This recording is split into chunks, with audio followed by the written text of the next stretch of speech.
जिंदाबाद जिंदाबाद जिंदाबाद जिंदाबाद। मंच पर और मंच के नीचे आप लोग जितने भी खड़े हैं सबको मेरा प्रणाम, आदाब। और मुझे बहुत खुशी हुई है यहाँ आके। कैमूर में दूसरी बार आ रही हूँ, बहुत ही अच्छा लग रहा है। इतनी सारी संभावनाएं हैं कैमूर में, रामगढ़ में जहाँ पे जाके अभी हम लोग खड़े हैं वहाँ पर इतनी सारी संभावनाएं हैं। आप में से बहुत सारे लोग मुझे जानते होंगे, मेरा नाम जरूर सुना होगा, बहुत सारे लोग नहीं जानते होंगे। पार्टी है हमारी, इसका नाम है यूएस पार्टी। अभी आचार संहिता है। तो यहाँ आने का, बिहार आने का मकसद बहुत ही साफ है, बहुत मामूली सी बात है, सबके मन में वही बात है, अब आगे बढ़ना है। यहाँ पे आप लोग जितने भी लोग खड़े हैं सब अपने ही लोग हैं, सब बिहार के ही लोग हैं, सब कैमूर के ही लोग हैं, और शायद ही किसी के पास नौकरी है। मैं कोई जुमला बोलने के लिए यहाँ पे नहीं आई हूँ। राजनीति में जो तमाशा होता है, ना ही वो तमाशा करने आई हूँ कि बड़े बड़े बातें करके और जुमला बोल के और निकल लूं। जो भी बात बोलूंगी सच्ची बात बोलूंगी, थोड़ी सी कड़वी हो सकती है, दिल से बोलूंगी। 2020 में हम अभी खड़े हैं, सभी लोग यहाँ पे 74 साल पहले हम लोग आजाद हुए थे।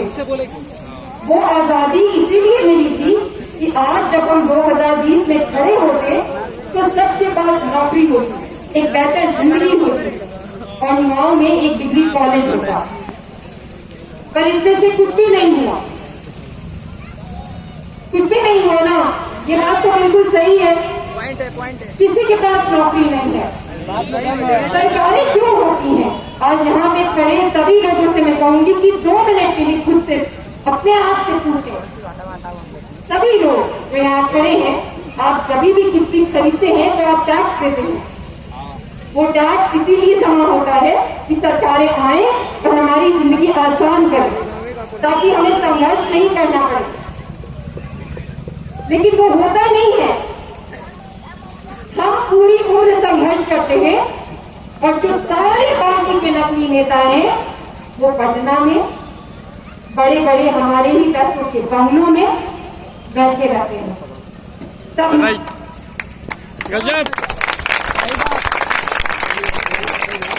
यहाँ किसी का भी दुश्मन नहीं हूँ, ना ही किसी से दुश्मनी करने आया हूँ।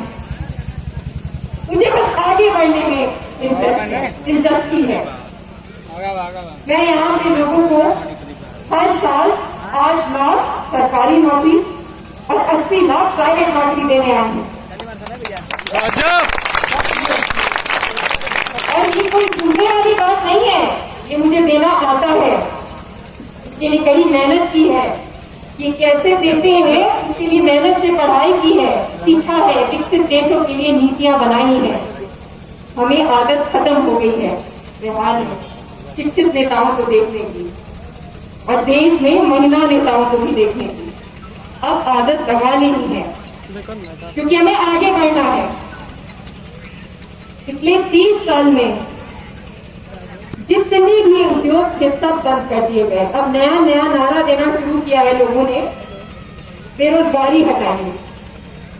जिनकी वजह से बेरोजगारी है वो क्या बेरोजगारी हटाएंगे? सब सोचिए, अपने आप से पूछिए। हम सब एक ही हैं। सब जब तक साथ में आगे नहीं बढ़ेंगे बिहार कभी नंबर 1 नहीं होगा, हो ही नहीं सकता। कभी ना। मैं कहती हूँ नौकरी दिलाओ, नौकरी आएगा तभी तो बेरोजगारी हटेगी। और जिनको खुद ही नहीं नौकरी मिल सकती वो दूसरों को क्या नौकरी दिलाएंगे? यही बात सच्चाई है। दोनों जो मुख्यमंत्री उम्मीदवार हैं, दोनों में से किसी को खुद नौकरी नहीं मिलेगी। शांति रहा, हम जिंदाबाद जिंदाबाद, जैसा हो। पिछले 74 साल से ये लोग आज तक गरीबी ही हटाओ नारा दे रहे हैं। गरीबी हटाओ का वही मतलब होता है 400 रुपया पेंशन दे देना, हर हर चुनाव में ऐसे 400 रुपया कुछ दे देना, मैं कहती हूँ अमीर बनाओ, अब सोचेंगे क्या अंदर है दोनों में। हमें अच्छी शिक्षा चाहिए, अच्छा स्वास्थ्य चाहिए। सिर्फ 2 ही विभाग नहीं होते हैं, 43 विभाग होते हैं। 43 विभाग को अच्छे से काम करने की जरूरत है। हम क्यों पूरे देश में सबसे पीछे हैं? बाकी सारे राज्यों को उतना ही पैसा मिलता है जितना हमें मिलता है, हमें तो और भी ज्यादा मिलता है क्योंकि हम बीमारू राज्य हैं।